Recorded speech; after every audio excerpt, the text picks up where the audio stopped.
যে দিল আল্লাহ নিয়ে ভাবে না, আল্লাহ তাআলা বলছে ও জানোয়ার। যে কান আল্লাহর কথা শুনে না, আল্লাহ কোরআনে বলছে ও জানোয়ার। যে চোখ আল্লাহর আয়াত দেখে না, খোদার কসম, আল্লাহ বলছে ও জানোয়ার। কাজে আপনি রাগ করার কোনো সিস্টেম নাই। মাইন্ড করবেন কার লগে? কার সাথে মাইন্ড করবেন? ইমাম সাহেবের লগে। তো ইমাম সাহেবের বিদায় করে দিবেন, এই তো। বক্তারে দমক দিয়ে থামাই দিবেন, এই তো। তো দিলেন থামাই, এরপরে ফামাইয়ুজিরুল কাফিরিনা মিন আযাবিন আলীম। আল্লাহ তাআলা বলেন, বন্ধু আপনি বলেন, হে অবিশ্বাসী নাফরমান, আমি মুহাম্মদ যদি মরেও যাই কিংবা বেঁচেও থাকি, আমার অনুসারীরা যদি মরেও যায় কিংবা বেঁচেও থাকে, আমার মৃত্যু আমার জীবন এটা বড় বিষয় না। আমি মরে গেলেও কি, বেঁচে থাকলেই কি, কিন্তু তোমরা যারা আল্লাহর নাফরমানি করছো, আল্লাহর আযাব থেকে তোমরা বাঁচবা কেমনে সেটা বলো, সেটা বলো। মনে করো ভাইয়া মাদ্রাসা বন্ধ হয়ে গেল আর কি, মনে করেন হুজুর সব একসাথে এক মাঠে একত্র করে ব্রাশ ফায়ার করে শেষ করে দিল আর কি। কিন্তু প্রশ্ন হলো, চোরেরে আল্লাহর আযাব থেকে বাঁচাইবে কে? সুদখোররে আল্লাহর আযাব থেকে বাঁচাইবে কে? মদখোর আর নেশাখোররে আল্লাহর আযাব থেকে বাঁচাইবে কে? জিনাকারী আর বেবিচারীকে আল্লাহর আযাব থেকে বাঁচাইবে কে? বেপর্দা নারীকে আল্লাহর আযাব থেকে বাঁচাইবে কে? বলে। আপনারা নয়তো বলেন, যারা সাধারণ মানুষ আছেন, আপনারা বলেন যে হুজুর আপনারাই ঝামেলা, আপনারা মরে গেলে, আপনারা ধ্বংস হয়ে গেলে আমরা সাধারণ মানুষ, আমরা নিজেরাই আল্লাহর আযাব থেকে বাঁচার ব্যবস্থা করে নিতে পারবো। পারবেন তো এটা? তাহলে আমাদের আশা, আমাদের যা বাঁচা মরার মধ্যে আপনাদের কিছু নেই, আপনাদের কিছু নেই। কারো মৃত্যুতে কারো কিছু আসা যায় না। আল্লাহ নবী সাল্লাল্লাহু আলাইহি সাল্লাম ওনার ছেলের ইন্তেকালের দিন বলছে যে সাবধান, আমার সন্তান মারা গেছে ঠিক আছে, কিন্তু মনে রেখো পৃথিবীর সময়ের কোনো পরিবর্তন, সূর্যের কোনো পরিবর্তন, চন্দ্রের কোনো পরিবর্তন কারো মৃত্যুতে হয় না। বরং আব্দুল কাদের জিলানী যখন মৃত্যুবরণ করছে তখনও সময় চলমান। ফেরাউন আর নমরুদ যেদিন মারা গেছে সেদিনও সময় চলমান। আনুগত্য কিংবা অবাধ্য কোনো কারণেই সময় থামে না। থামে? ইমানদার কিংবা নাফরমান কারো মৃত্যুতেই কি থামে না? সময় থামে। সূর্য থামে না, চন্দ্র থামে না, রোদ বৃষ্টি থামে না। অ্যাক্সিডেন্ট কিংবা দুর্ঘটনা কোনো কিছুতেই পরবর্তী যাত্রীরা থামে না, পিছনের গাড়ি চলতেই থাকে, পিছনের গাড়ি চলতেই থাকে। অতএব আলহামদুলিল্লাহ, আপনারা যারা আসছেন প্রত্যেকের কাছে আমার প্রথম কথা এটা, এই ইসলাহি মাহফিল এটা শুধু একটি মাহফিল না, এটা একটা ফিকির, এটা একটা মেহনত, এটা একটা ধারাবাহিক প্রচেষ্টা, এটা ধারাবাহিক মেহনত, এটা লাগাতার মেহনত।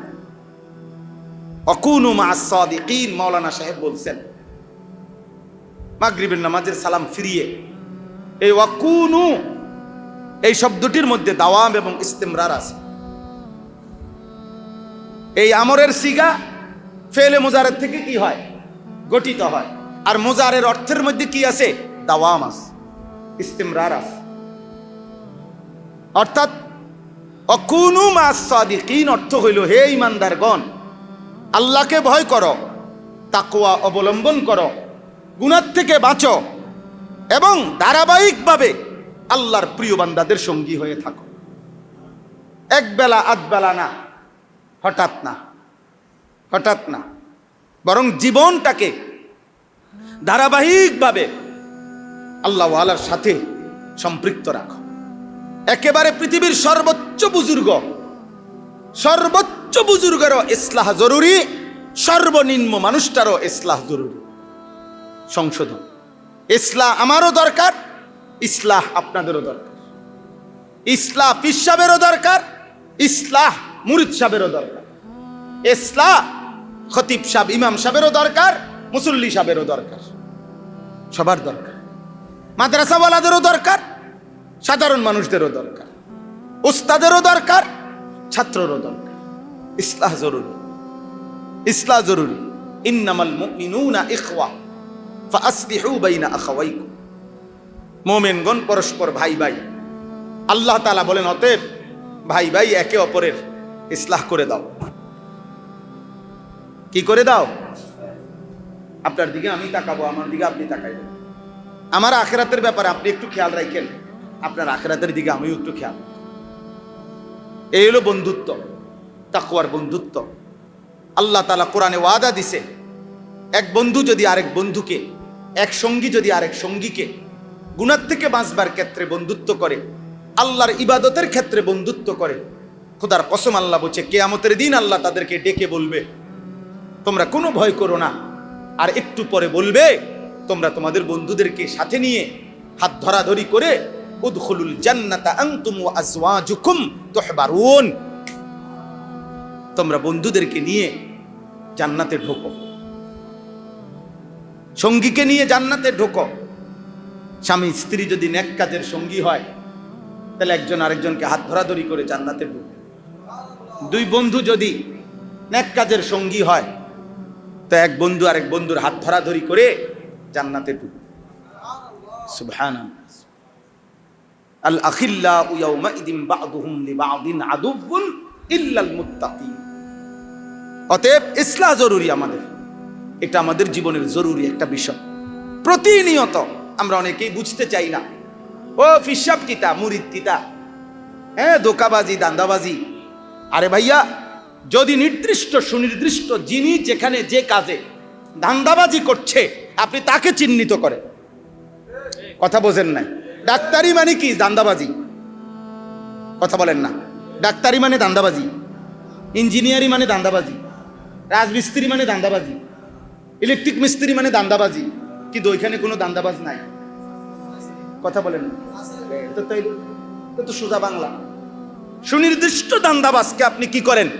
চিহ্নিত করেন, সে যেখানেই হোক। সুনির্দিষ্ট অপরাধীকে আপনি চিহ্নিত করেন, সে যেখানেই হোক, সে যেখানেই হোক। আমরা কাবা শরীফে তাওয়াফ অবস্থায়ও দেখছি, আল্লাহর ঘরে তাওয়াফ করতেছে এমন ব্যক্তিকে পুলিশ আলগি দিয়ে ধরে দিছে গা।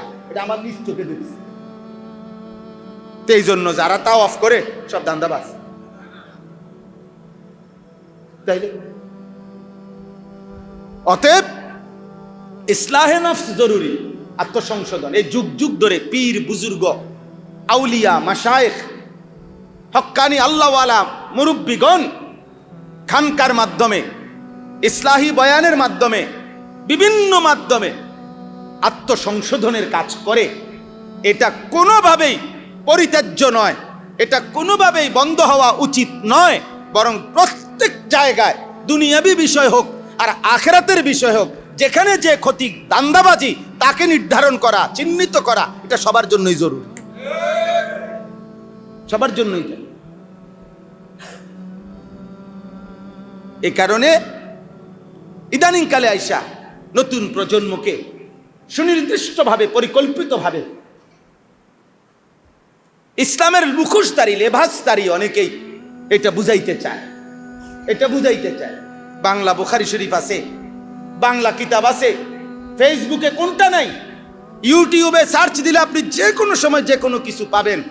অ্যাপসের মাধ্যমে আপনি যা ইচ্ছা তাই পাবেন।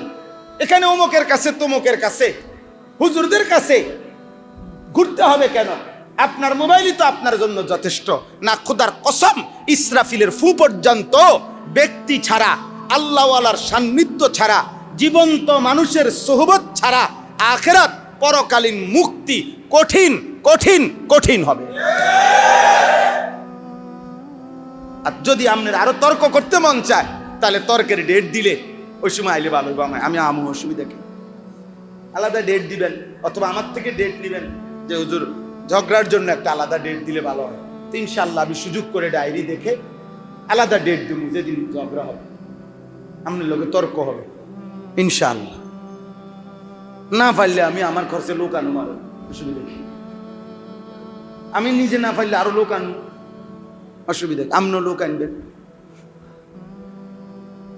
অতএব ইসলাহ জরুরি। ইসলাহ কি বলেন না? এই শব্দটি মাজদার, শব্দ মূল। অতএব এখানের মধ্যে দুইটা জিনিস দুই পাশে থাকতে হবে। একদিকে হলো যিনি ইসলাহ করবেন, আরেক দিকে হলো যিনি ইসলাহ হবেন। যিনি ইসলাহ হবেন, একজন হবে মুসলিহ, আরেকজন হবে মুসলাহ। একজন হবে মুজাক্কি, আরেকজন হবে মুজাক্কা। হ্যাঁ, একজন হবে মুরাব্বি, আরেকজন হচ্ছে মুরাব্বাহ। একজন হলো যিনি তারবিয়ত করবেন, আরেকজন হলো যিনি তারবিয়ত নিবেন। একজন হলো যিনি ইসলাহ করবেন, আরেকজন হলো যিনি ইসলাহ হবেন। একজন হলো যিনি পরিশুদ্ধ করবেন, আরেকজন হলো যিনি পরিশুদ্ধ হবেন। এই নিজাম যুগ যুগ ধরে ইসলামের জন্য এটা জরুরি। ইন্নামাল ইলমু বিত্তাআল্লুম, বুখারীর riwayat। আল্লাহর নবী সাল্লাল্লাহু আলাইহি সাল্লাম বলছে, ইসলামের প্রথম দিন থেকে দিন শিখতে হবে, ইলম শিখতে হবে, আখিরাতের সবকিছু শিখতে হবে। কারো কাছে শিষ্যত্ব, ছাত্রত্ব, শাগরিদ হয়ে এটাই একমাত্র পদ্ধতি। বুঝেন নাই আমার কথাটা? কারো কাছে বসতে হবে আপনাকে, কারো কাছে বসতে হবে আপনাকে। আপনি নিজে নিজে বাংলা অনুবাদ ফইরা বুঝতেন না, ফেসফুস লাগাই দিবেন, একারে মাছে গাছে ফেস লাগিয়ে যাবে। বুঝেন না? সব ফেস লাগিয়ে যাবে। আমার একদিন এক ভদ্রলোক বলছিল, ওই মোবাইলে হুজুর আমার কাছে অ্যাপস আছে হাদিসের, আমি আমার যেই কোনো বিষয় ওখানে দেখে নেই, যদি হাদিসে পাই আমি আমার মতো করে আমি বুঝে নেই, তাহলে আমি আমল করি, যদি না পাই আমল করি না। তো এই আমার এই কাজটা হুজুর ঠিক আছে কিনা উনি আমার জানতে চাইছে। আমি বলছি না, আমার জানা নাই। বলছি মানে হুজুর? আমি বলছি না, আমি আপনার কাজটা ঠিক হচ্ছে কিনা আমার এটা জানা নাই। হুজুর রাগ করলেন? আমি না, না রাগও করছি না। এখনকার রাগ করলেন না, এটা আগের কথা। আমি এখন যে দুষ্টরা যে কথাটা বাইর করছে এটার জন্য না বলতেছি, তো ওই সময়ের কথা, আরো অনেক আগে। তো বলতেছে হুজুর আমি বুঝছি আপনি রাগ করছেন। আমি বললাম না, আমি রাগ করি নাই ভাই। তাহলে আপনি উত্তর দিচ্ছেন না? আমি বললাম আমি উত্তর দেব না। তো বললে কেন দিবেন না? আমি বললাম আপনার সুবিধার্থে। বললে যে কেন? মানে মানে আপনিই তো বলছেন যে এই কোনো বিষয় আপনি ওইখান থেকে অ্যাপসের মাধ্যমে জেনে নিচ্ছেন, মাঝখান দিয়ে যদি আমি এটা বলতে যাই, এর তো আমি একটা হুজুর। বোঝেন নাই কথাটা? আপনার কামটা ঠিক হইতেছি কিনা এটা বলার ক্ষেত্রে আমি হুজুরের সাহায্য না নিলে ভালো হয়, এটাও অ্যাপসের মাধ্যমে জেনে নিলে ভালো হয়। আপনার অ্যাপস আব্বারে, আপনার আব্বারে আপনি জিগা, আপনার অ্যাপস বাবারে জিগা না, আপনার ফেসবুক আব্বারে আপনি জিগা, আপনার ইউটিউব আব্বারে আপনি জিগা। ওনারে বলেন, উনি সিদ্ধান্ত দিবে আপনি এটা ভালো হইতেছে না মন্দ হইতেছে। মাঝখান দিয়ে আমি একজন হুজুর ঢোকার কি দরকার? আলহামদুলিল্লাহ উনি এই এক কথাই বুঝছে যে না হুজুর ঠিক আছে, আমি বুঝছি। তাইলে ইসলাহ জরুরি। আল্লাহ তাআলা কোরআনুল কারীমের মধ্যে বলছেন, ওয়ালাউলা ফাদলুল্লাহি আলাইকুম ওয়া রাহমাতুহু মা যাকা মিনকুম মিন আহাদিন আবাদা। আল্লাহর ফজল, অনুগ্রহ, আল্লাহর রহমত যদি তোমাদের উপরে না হয়, আল্লাহ তাআলা বলেন তোমাদের কেহই কখনো, আবাদান কখনোই, মা যাকা নিজের পবিত্রতা, নিজের সৌন্দর্য সংশোধন, ইসলাহ করতে পারবে না। আল্লাহ এটা বলে দিছে, সূরা নূরে আছে, ওয়ালাকিন্নাল্লাহা ইউযাক্কি মান ইয়াশা। বরং আল্লাহ যাকে চান তিনি তার ইচ্ছায় তার ইসলাহ করে থাকেন। সুবহানাল্লাহ। ইউযাক্কি, আল্লাহ সংশোধন করে থাকেন, পবিত্র করে থাকেন।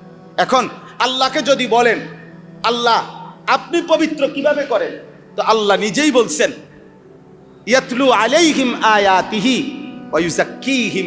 আমি একজন নবী পাঠাইছি, আমি একজন রাসূল পাঠাইছি, তাকেই দায়িত্ব দিয়ে দিয়েছি আপনি আমার বান্দাদের, ঈমানদার প্রত্যেকের আপনি যাবতীয় আত্মিক ত্রুটি, যাবতীয় আত্মিক ত্রুটির ইসলাহ, তাজকিয়া আপনি করায় দিবেন। আল্লাহ যেন বলছে আমার বন্ধুকে যা যা বলার সব আমি বলে দিছি, আমার বন্ধুই এবার বাকি তার উম্মতের ইসলাহ করাবেন। অতএব রাসূলুল্লাহ সাল্লাল্লাহু আলাইহি সাল্লাম ইসলাহ করাইছেন। এবার সাহাবায়ে কেরাম নবীর থেকে বুঝে নিছেন, সাহাবারা এবার তাবিঈদের ইসলাহ করছেন, তাবিঈরা তাদের পরবর্তীদের ইসলাহ করছেন। অতএব এভাবেই মহান আল্লাহ তাআলার এই নিজাম আগের থেকে চলমান ছিল, এখনো আছে, ইসরাফিলের ফু পর্যন্ত এভাবেই চলবে। নিজে হবে না, একা একা ভালো হইয়া চলবেন, পারতেন না, একা পারতেন না। রাসূলুল্লাহ সাল্লাল্লাহু আলাইহি সাল্লাম সফরের মধ্যে পর্যন্ত বলছে একা চলো না, একা চললে শয়তান তোমারে ঘিরে ধরবে। নবীজি সাল্লাল্লাহু আলাইহি সাল্লাম বলছেন বিচ্ছিন্ন ছাগল, বকরি, তার পাল থেকে যেটা বিচ্ছিন্ন হয়, বাঘ সেটাকেই ছোবল মারে, আক্রমণ করে। অতএব আলহামদুলিল্লাহ, আমি হেদায়েতুল উম্মাহ, উম্মতের হেদায়েতের ফিকির, মানুষের আখিরাতের ফিকির, এই ফিকিরে ওলামায়ে কেরাম, অল্প কিছু নওজোয়ান ওলামায়ে কেরামের আলহামদুলিল্লাহ এই ফিকির, এই মেহনত, আপনাদের কাছে অনুরোধ, আপনারা ওনাদের এই আন্তরিক প্রচেষ্টায় আপনারা শরীক থাকবেন, বলেন ইনশাআল্লাহ।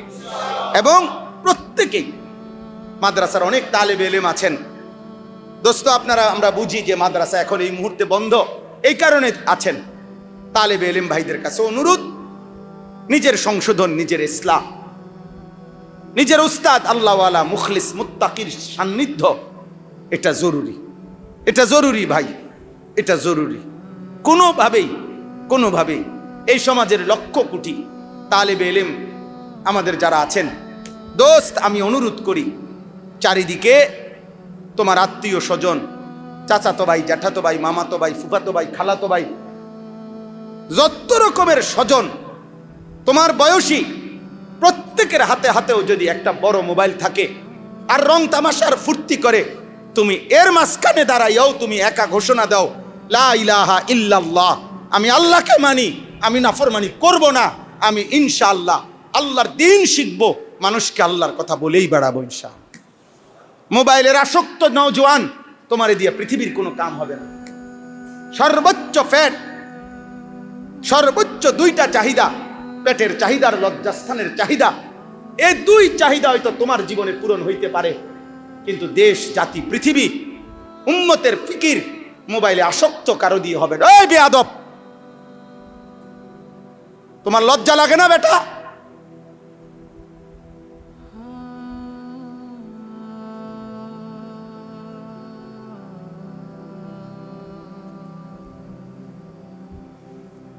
এতগুলো মানুষের সামনে, আলেম ওলামার সামনে, ওর মতো মোবাইলে ভিডিও করতেছে, দাঁড়ায় চালাক মনে করে। দুর্ভাগা, এমন অসংখ্য ছেলে যাদের কপালে শক্ত করে ধরে রাখবে এমন একজন মজবুত মা জোটে নাই, বাবা জোটে নাই। এক মানুষের জীবনের সবচেয়ে বড় দুর্ভাগ্য, একজন মজবুত অভিভাবক জোটে না, যার কারণে 14 বছর বয়স, 16 বছর বয়স, মাত্র 16 বছর উঠতি বয়স, টিনেজ, কিশোর, মাত্র ছোট, এই 14 বছরের নাফরমান এত বড় নাফরমান যে খোদার 365 দিনের এক বছরে একদিনও ফজরের নামাজ একদিনও পড়ে নাই। হায় বদনসিব, তোর কপালে থুতু তোর কপালে। শেষ পর্যন্ত বাথরুমেও জমা হয়েছে সব, যে যা খাইছে। কিন্তু প্রশ্ন হলো, আরশে পৌঁছে কয়টা? আসমানে পৌঁছেছে কয়টা? ইন্নামা ইয়াতাকাব্বালুল্লাহু মিনাল মুত্তাকিন। এই পৃথিবীতে সর্বপ্রথম কোরবানি হয়েছে মাত্র 2টা। প্রথম উদ্বোধনী কোরবানি হয়েছে কয়টা বলেন না? তো প্রথম কোরবানির দিন, যেদিন কোরবানি হয়েছে মাত্র 2টা, সেদিনই একটা বাদ পড়ে গেছে।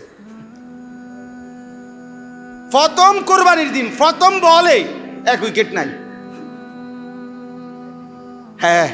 পয়লা বলে উইকেট গেছে। প্রথম দিনেই 2টাই কোরবানি হয়েছিল হাবিল কাবিলের, এর মধ্যে একটা কি হয়ে গেছে? বাদ পড়ে গেছে। তাহলে মাত্র 2টা কোরবানির থেকেই যদি একটা বাদ পড়ে যায়, তাহলে প্রতি বছর আমাদের ওই লক্ষ কোটি কোরবানির থেকে কি বাদ পড়ে? থাকে। এখন বাদ পড়ে কোনটা, থাকে কোনটা, টিকে কোনটা, এটার ভিত্তি ইন্নামা ইয়াতাকাব্বালুল্লাহু মিনাল মুত্তাকিন, কুরবানি কবুল হবে তার, আল্লাহ সেদিনই বলে দিছে তাকওয়া থাকবে যার। কি থাকবে যার? গুনাহমুক্ত। গুনাহমুক্ত, তাকওয়া শব্দের মূল অর্থ হলো গুনাহমুক্ত হওয়া। কি হওয়া বলেন না? গুনাহমুক্ত সম্পদ, গুনাহমুক্ত জীবন, গুনাহমুক্ত পরিবেশ, তিন জিনিস। সম্পদ হইতে হবে গুনাহমুক্ত। সুদের টাকা, কিস্তির টাকা, হারামের টাকা, 2 নম্বরই টাকা, 6 নম্বরই টাকা। মাল এটা হচ্ছে সারা বছর ব্যবসা করে, প্রত্যেকদিন মিছা কথা কয়, তে হের টাকা হালাল কই? হ্যাঁ, প্রত্যেক দিন ওজনে কম দেয়। হ্যাঁ, যেই মালটাই বেচে এটা 6 নম্বর, হেতে কয় 1 নম্বর। মাল এটা তার বাড়িত বানাইছে, কয় জাপানি। কাঁচা মিথ্যা কথা, আমাদের দেশে একটা কথা কয় কাঁচা মিথ্যু, মানে করে ডাহা মিথ্যা কথা বলে। এটা হারাম না? কথা বলেন না কেন? তো লা ইয়াহিল্লু মালু ইমরিইন মুসলিমিন ইল্লা বিতিয়্যিবি নাফসিহি, কোন মানুষের দিলের খুশি ছাড়া যদি কেউ কিছু নেয় সেটা হালাল হবে না, নবী সাল্লাল্লাহু আলাইহি সাল্লাম বলেছেন। তাইলে গুনাহমুক্ত সম্পদ, গুনাহমুক্ত জীবন, গুনাহমুক্ত জীবন। কোরবানি করতে নাড়ছেন আপনি? গতকাল ফজরের নামাজ পড়ছিলেন? আজকের ফজরের নামাজ পড়ছেন?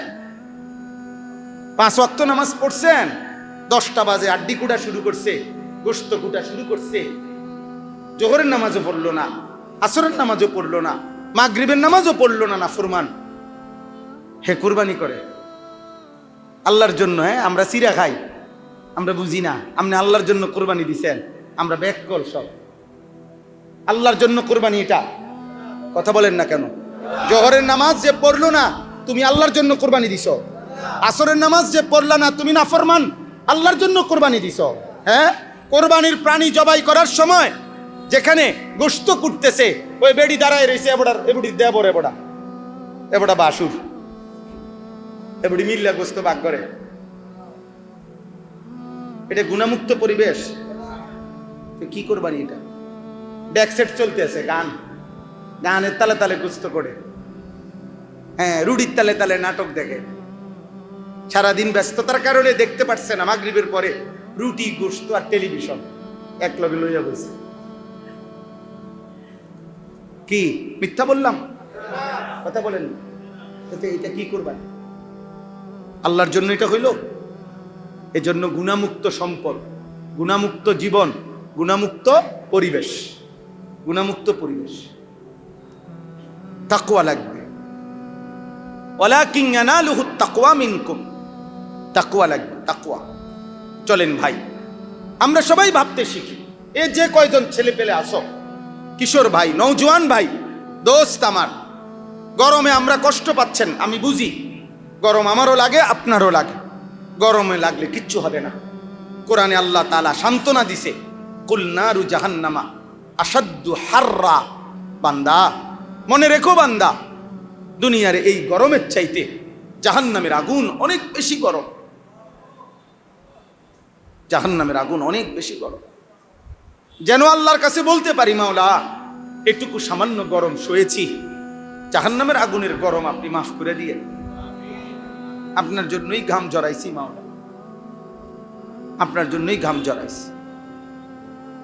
আল্লাহ আমাদের সবাইকে উত্তম বিনিময় দান করেন।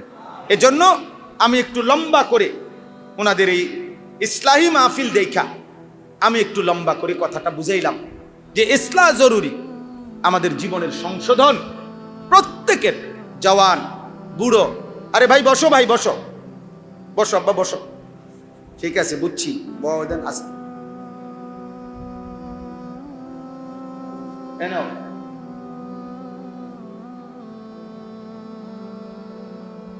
ঠিক আছে, বসো। তো ইসলাম আমাদের জরুরি। কোরআনুল কারীমের মধ্যে এই সূরা, আমি যেই সূরার থেকে আয়াত পড়ছি, এই সূরার মধ্যে আছে আশ্চর্য সুন্দর আয়াত, আমি আপনাদেরকে দেখাই।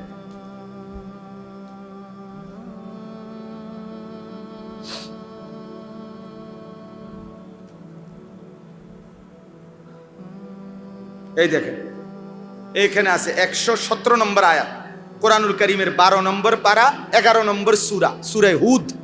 যেই সূরার আয়াত আমি পড়ছিলাম আর কি শুরুতে, আমি তর্জমাটা শোনাবো, এক অংশ শুনে ফেলছি তর্জমা। এখানে একটা আয়াত আছে, ওয়ামা কানা রব্বুকা লিয়ুহলিকাল কুরা বিযুলমিন ওয়া আহলুহা মুসলিহুন। সুবহানাল্লাহ। আল্লাহ বলেন, বন্ধু আপনার আমি ওয়াদা দিলাম আপনার কাছে, যেই অঞ্চলের অধিবাসীগণ ইসলাহ করতে থাকে, নিজেদের সংশোধনের ফিকির রাখে, আমি আল্লাহ ওয়াদা দিলাম, আমি আল্লাহ ওই সম্প্রদায়, ওই জাতিকে আমি ধ্বংস করব না। আপনারা ওয়াদা দিলাম, যা যদি কি জারি থাকে, ইসলাম, ভুল হবে, গুনাহ হবে, হোঁচট খাবেই, আবার ঘুরে দাঁড়াইতে হবে। মানে আপনাদের আমরা গুনাহ হবে না এটা না, গুনাহ হবে। এক হলো গুনাহ হওয়া, আর এক হলো গুনাহ করা, এক কথা না। এক হলো ফিসলা খাওয়া, আর এক হইলো পেকের মধ্যে হুইতে থাও, এত উড়ে না, এইতে উড়ে না, বুঝেন না কথা? তাহলে এইটা তো না, ফিসলা তো খাবে এই মানুষ, আবার ঘুরে দাঁড়াবে, গুনাহ তো হবেই, পাপ তো হবেই আমার আপনারও, কিন্তু আবার ঘুরে দাঁড়াইতে হবে। এই ঘুরে দাঁড়ানোর নামই দুইটা, ইস্তেগফার এবং তাওবা। ঘুরে দাঁড়ানোর নাম কি বলেন না? যখনই গুনাহ হবে তখনই ইস্তেগফার এবং তাওবা, ইস্তেগফার এবং তাওবা। অর্থাৎ এক নাম্বার হলো যা হলো তার জন্য ক্ষমা প্রার্থনা করা, মাগফিরাত চাওয়া। দুই নাম্বার হলো পুনরায় মজবুতির সাথে ইবাদতে লেগে যাও। ইস্তেগফার হলো পিছনের গুনাহ ক্ষমা চাওয়া, তাওবা হলো নতুন উদ্যমে ইবাদতে লেগে যাও। এটা হলো হাকিকত। ইস্তেগফার এবং তাওবা তিন জিনিস একত্র হলে ইস্তেগফার এবং তাওবা পূর্ণ হয়। এক, পিছনে যা গুনাহ হয়েছে ছেড়ে দেওয়া। দুই, আর করবে না এ কথার দৃঢ় সিদ্ধান্ত দেওয়া। তিন, লজ্জিত আর অনুতপ্ত হয়ে মাফ চাও, মাফ চাও। এই জন্য আমরা কিতাবে স্পষ্ট তাফসিরে আছে, বুজুর্গানে দিন বলছে, যে ব্যক্তি মূলত গুনাহ থেকে ফিরে নাই এবং ফিরবার কোনো চেষ্টাও তার মধ্যে নাই, অথচ মুখে সে বলতেছে আস্তাগফিরুল্লাহ, মুখে সে বলতেছে তওবা তওবা, মুখে সে বলতেছে আতুবু ইলাইহি, বুজুর্গানে দিন বলেন তাওবাতুল কাজ্জাবিন, এটা মিথ্যাবাদীর তওবা, মিথ্যাবাদীর তওবা। তুই মিথ্যুক বেটা, তুই বাটপার বেটা, বাট। হে পকেটে বিড়ি মেস দুনুটা পকেটে, হেইতে মুনাজাতের মধ্যে কয় আস্তাগফিরুল্লাহ রাব্বি, ডোলে, হুজুরের লগে ডোলে, আর ওইনে গেলেই আমরা বিড়িটা দাঁড়াই, বুঝেন না? এখানে মাত্র কইয়া গেল আসরের মুনাজাতের মধ্যে আস্তাগফিরুল্লাহ, দুইটাই নাইমেই প্রথমটাই টেলিভিশনের সামনে চা দোকানে গিয়া প্রথম তাকাইয়ে কিও আর বালা কিছু নাই, আর বালা কিছু না, মানে এর থেকে নিকৃষ্ট নাচ আরো জঘন্য আরো কিছু আসেনি, এটা দে। এরম নাচ তো আমরা বাইতে দেখি, এটা দে, আরো মারাত্মকটা দে, নাউজুবিল্লাহ। এটা ইস্তেগফার, এটা তওবা, এটা আসলে গুনাহ মাফ চাওয়া। তাহলে এই আয়াতগুলো এবার শুনেন তরজমা, তাইলেই আমার কথা শেষ। সূরা হুদ, আমি যেই সূরাটা পড়েছিলাম 11 নম্বর সূরা, 11 নম্বর পারায় শুরু হয়েছে, 12 নম্বর পারায় গিয়া শেষ হয়েছে। কোরআনুল কারীমের 114টি সূরার মধ্যে অত্যন্ত গুরুত্বপূর্ণ একটি সূরা, সূরা হুদ। একজন নবীর নাম হুদ, একজন কিসের নাম? নবীর নাম। আল্লাহ তাআলা এই পৃথিবীতে আদম আলাইহিস সালাম থেকে নিয়ে এই পর্যন্ত পৃথিবীতে সবচেয়ে শক্তিশালী মজবুত দেহ, সবচেয়ে দীর্ঘ দেহ, মজবুত দেহ বিশিষ্ট মানুষ বানাইছেন যেই জাতি, এই জাতি ছিল এই নবীর জাতি, কওমে আদ, আদ জাতি। আলাম তারা কাইফা ফাআলা রাব্বুকা বিআদ ইরামা যাতিল ইমাদ আল্লাতী লাম ইউখলাক মিসলুহা ফিল বিলাদ।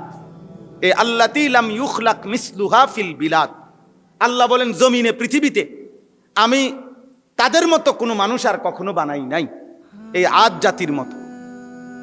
এরকম একটি মজবুত, লম্বা, দীর্ঘদেহী, সুঠাম, অত্যন্ত শক্তিশালী একটা জাতি ছিল আদ জাতি।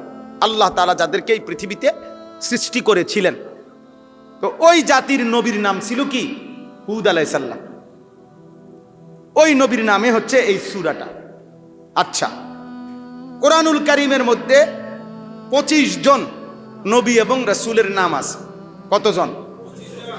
তন্মধ্যে 5 জন নবীর অনুসারীদের ব্যাপারে কোরআনে সবচেয়ে বেশি বর্ণনা আছে, যে এই 5 জন নবীর অনুসারীদেরকে আল্লাহ তাআলা এই পৃথিবীতে সবচেয়ে ভয়ানক আযাব নাফরমানির কারণে দিয়েছেন। সেরকম নবীর হলো 5 জন। কয়জন?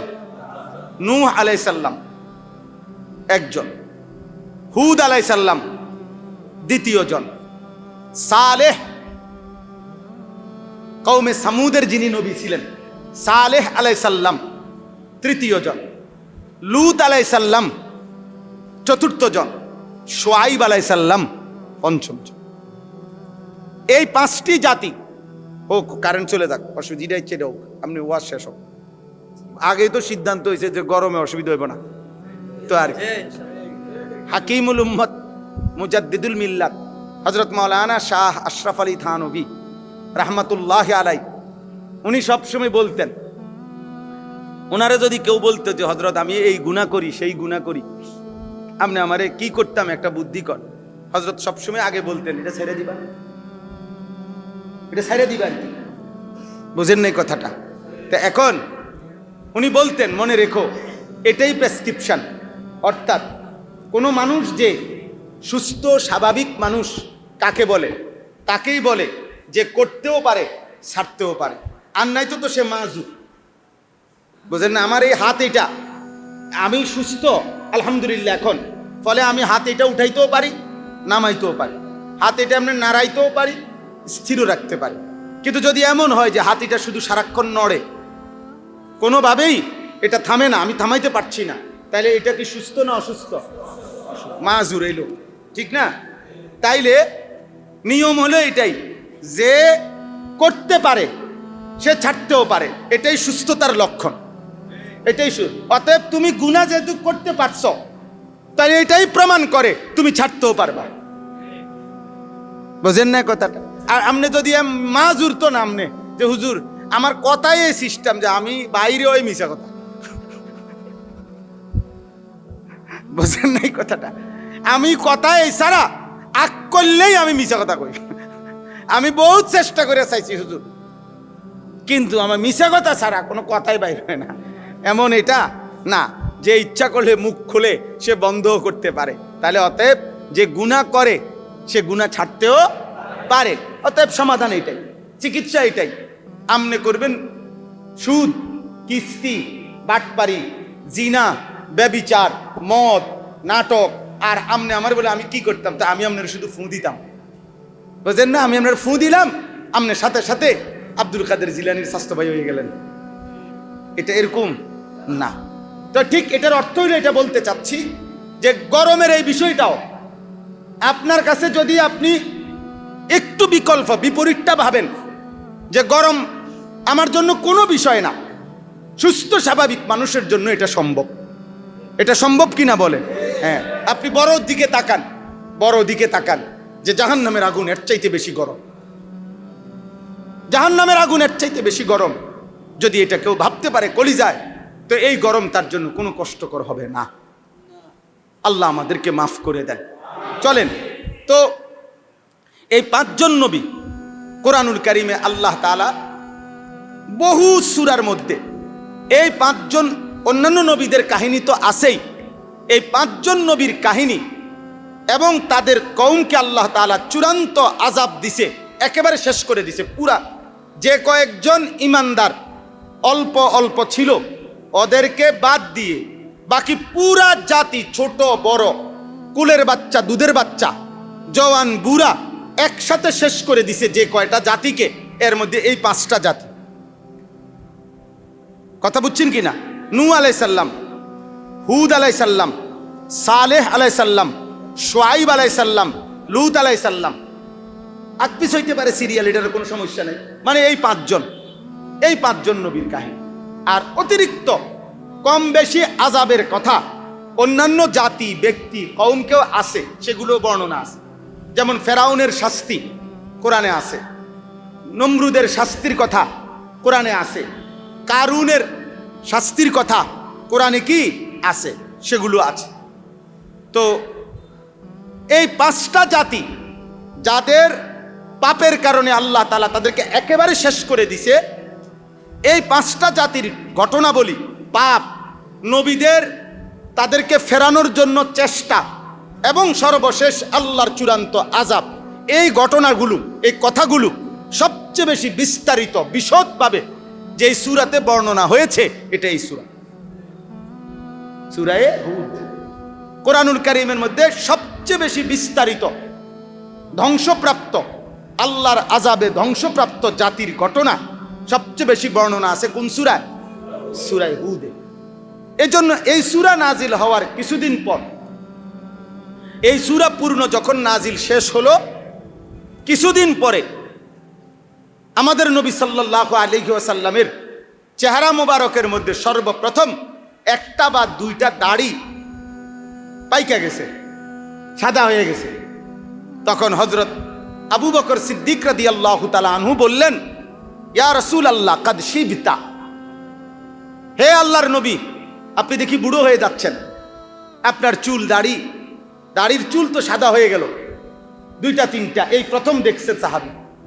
তখন নবী সাল্লাল্লাহু আলাইহি সাল্লাম বললেন আবু বকর সিদ্দিককে, শাইয়াবাতনি হুদ,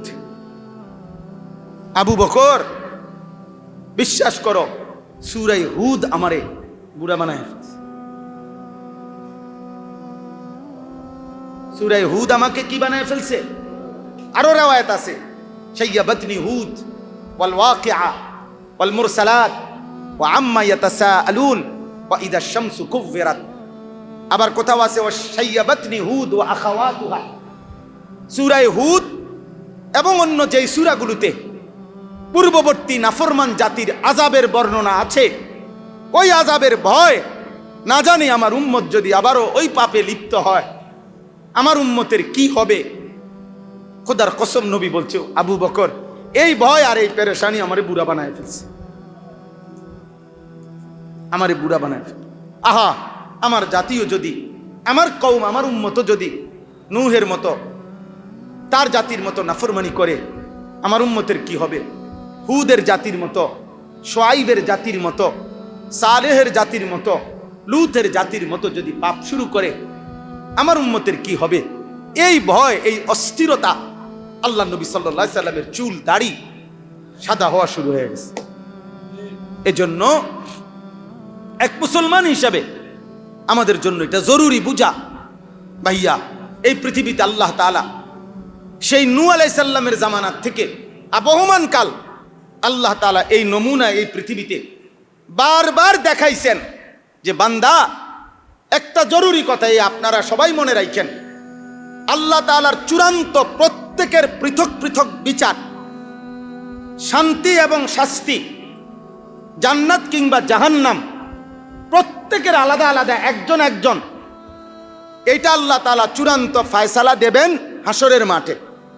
এজন্য দুনিয়াতে আল্লাহ তাআলা প্রত্যেক পাপীকে শাস্তি দেয় না, দুনিয়াতে আল্লাহ তাআলা প্রত্যেক জালেমকে শাস্তি দেয় না, দুনিয়াতে আল্লাহ তাআলা প্রত্যেক অপরাধীকে শাস্তি দেয় না। কিন্তু কসম আল্লাহর, এটা মনে রাখতে হবে, দুনিয়াতে আল্লাহ তাআলা প্রত্যেক পাপীকে ছেড়েও দেয় না, দুনিয়াতে আল্লাহ তাআলা প্রত্যেক জালেমকে ছেড়েও দেয় না, দুনিয়াতে আল্লাহ তাআলা প্রত্যেক অপরাধীকে ছেড়েও দেয়।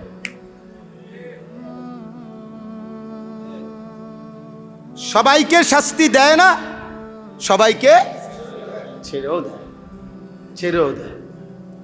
একই পাপে অনেক পাপী স্বাভাবিক মৃত্যু হয়েছে, একই পাপে অনেক পাপী দুনিয়াতেই আযাবের শিকার হয়েছে।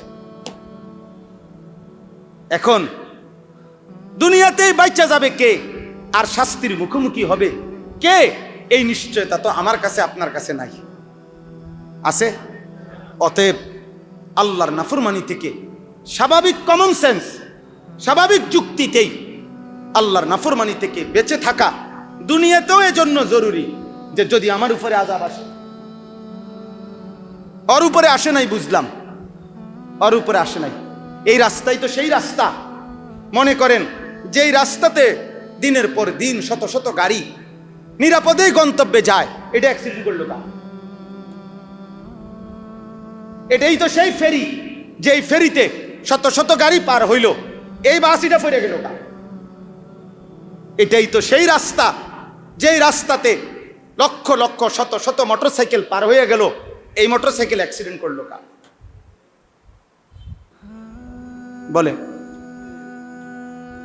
তাইলে বুঝা গেল এই জোয়ান ভাই, আজ বাইচা গেছো কাল বাইচা গেছো, এ কথা ভেবে দুনিয়াতে তুমি প্রতিদিন বেঁচে যাবে, এটা ঠিক না।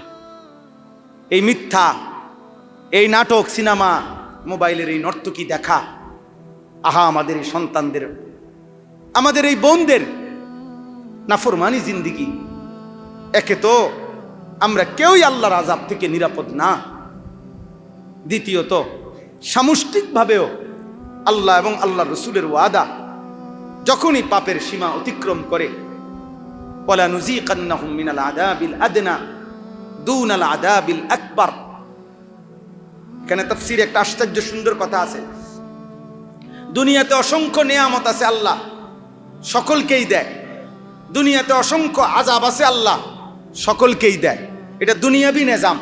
আর আখিরাতের নিজাম ফারদান ফারদান, একজন একজন, একজন একজন।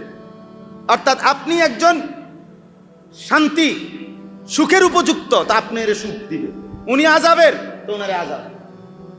এই বাড়ির সবাই এমনি হিসাব না, এই গ্রামের সবাই আখিরাতের হিসাব কি না, এমনি না, ফারদান ফারদান, একজন একজন, একজন একজন। কিন্তু দুনিয়াতে সুখ আসলে সবাই সুখ পায়, দুঃখ এবং মুসিবত আযাব আসলে সবাই আযাব, সবাই আযাব। এই জন্য দুনিয়াতে গুনাহ থেকে বাঁচা, নাফরমানির থেকে বাঁচা, অন্যকে বাঁচানোর চেষ্টা করা, এটা নিজের প্রয়োজনেই দরকার। নিজের প্রয়োজনে, নিজের পরিবার, নিজের জীবনের প্রয়োজন। আমরা গত কয়দিন চিল্লাইছি, প্রত্যেক দিন বলছি যে 8 বছরের যেই কন্যা ধর্ষিতা হলো, 8 বছরের যেই কন্যা 2 টুকরা হয়ে গেল, এটা দোস্ত একটি মেয়ের ঘটনা না, একটি জাতির অধপতন, একটি দেশের অধপতন, একটি সম্প্রদায়ের অধপতন। আজকে আমাদের সমস্ত কিশোর যুবক নওজোয়ান যে পরিমাণ মোবাইলে আসক্ত, সমস্ত মোবাইলে আসক্তের একটাই আসক্তি, নারীতে আসক্ত। এক হলো প্রয়োজন, আরেক হলো আসক্ত। এই শব্দের মধ্যে ব্যবধান আছে। বড় মোবাইল প্রয়োজন, আমি বলি হাজারো অফিসিয়াল কাজ, চাকরির কাজ, ব্যবসার কাজ, শিক্ষা প্রতিষ্ঠানের কাজ, এর দরকার আছে। কিন্তু দরকার তো দরকার, খানা তো আমার দরকার, কিন্তু সারাদিন বাত লইয়া কেউ বইয়া থাকে না। বাথরুম তো আমার দরকার, কিন্তু সারাদিন কেউ বাথরুমের কমোডে বসে থাকে না। তাহলে বড় মোবাইল আমার দরকার, তো সেটা তো শুধু দরকারের সময় দরকার, কিন্তু 24 ঘন্টা প্রয়োজন অপ্রয়োজন বেদরকার। রাত নাই, দিন নাই, সকাল নাই, দুপুর নাই, সারা দিন সারা রাত যারা মোবাইল চালায়, এর একটাই মূল কারণ, নারীতে আসক্ত। আর কোনো কারণ নেই, আর কোনো কারণ নেই, আর কোনো কারণ নেই।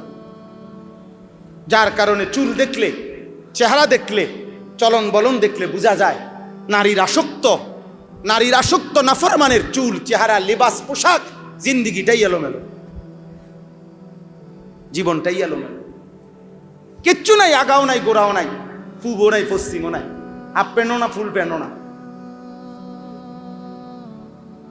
হ্যাঁ হ্যাঁ, আল্লাহ আমাদেরকে মাফ করে দেন।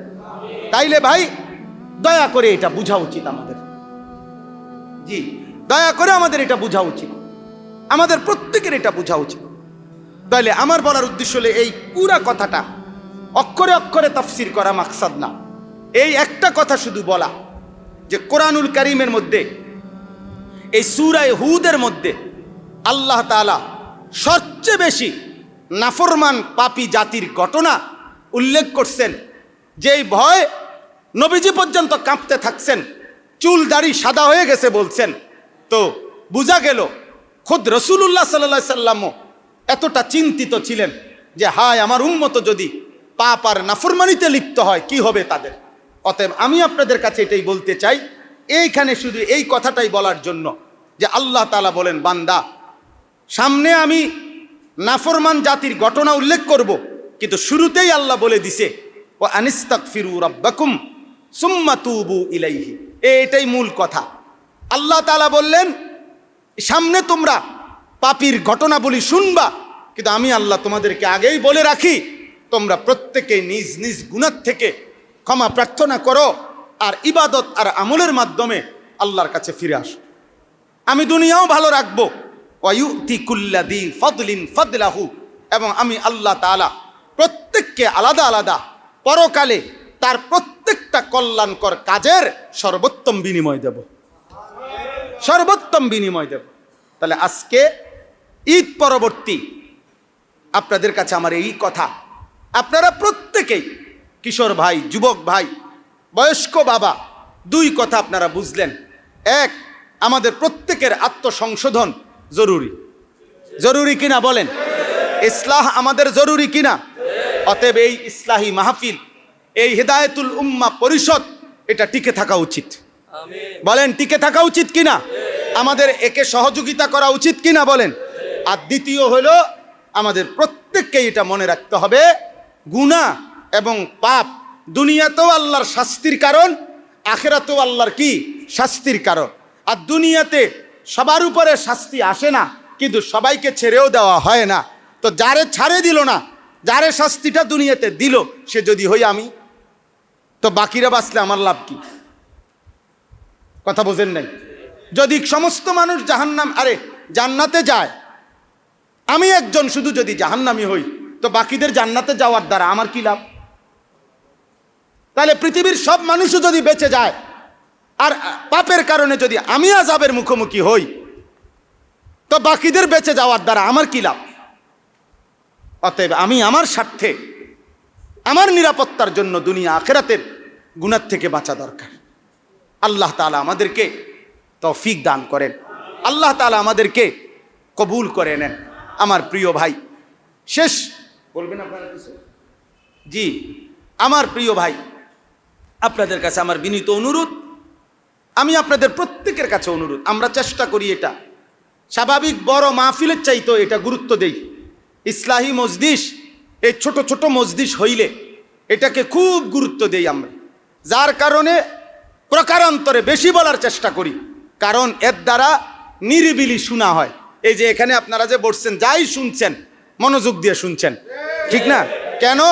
বুট, বাদাম, বন, বিড়ি, চা, চটপুড়ি, তারপরে যে খেলনা, হ্যাঁ, অর্ধেক শুনে অর্ধেক শুনে না, এই যে একটা কাবজাব হয় বড় মাহফিলে, আমরাই বড় মাহফিলও আমরা যাই, কিন্তু ফায়দার দিক থেকে এটা ছোট্ট মজলিস মানুষকে জমানো যায়, দিল এক করা যায়, ফায়দা বেশি হয়।